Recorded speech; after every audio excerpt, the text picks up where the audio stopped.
ஓ. Panneerselvam, TTV Dinakaran, Sengottaiyan ஆகியோர் இணைந்திருப்பது யாருக்கும் பலம் என்பது அவர்கள் வெளியிடும் அறிக்கையை பொறுத்துதான் தெரியும் என்று பாஜக மாநில தலைவர் நயினார் நாகேந்திரன் தெரிவித்துள்ளார். நெல்லை மாவட்ட பாஜக அலுவலகத்தில் செய்தியாளர்களுக்கு பேட்டியளித்த போது அவர் இதனை தெரிவித்தார். தொடர்ந்து பேசிய அவர், இந்தியாவின் இரும்பு மனிதர் சர்தார் வல்லபாய் பட்டேல் பிறந்தநாள் கொண்டாடுவதை சுட்டிக்காட்டி உள்துறை அமைச்சர் அமித் ஷா இந்தியாவின் 2வது இரும்பு மனிதர் என்று புகழாரம் சூட்டினார். ஏற்கனவே பீகாரிகளை பற்றி தமிழக முதலமைச்சர் பேசியதை தான் பிரதமர் மோடி குறிப்பிட்டு பேசியதாக அவர் குறிப்பிட்டார். முதல்வர் ஸ்டாலின் தான் பிரிவினை தூண்டும் விதமாக பேசி வருகிறார் எனவும், வட மாநிலம் தென் மாநிலம் என பிரிக்கும் சூழ்ச்சியில் ஈடுபட வேண்டாம் எனவும் அவர் தெரிவித்தார்.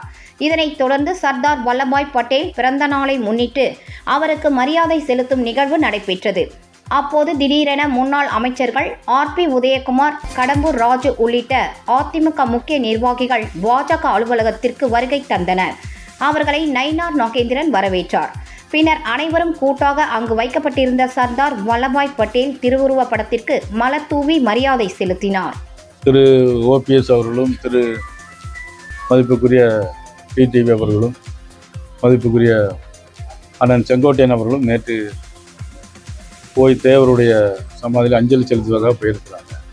பட் அவங்க என்ன ஸ்டேட்மெண்ட் விடுறாங்க அப்படிங்கிறத பொறுத்து தான் எல்லாமே இருக்குது.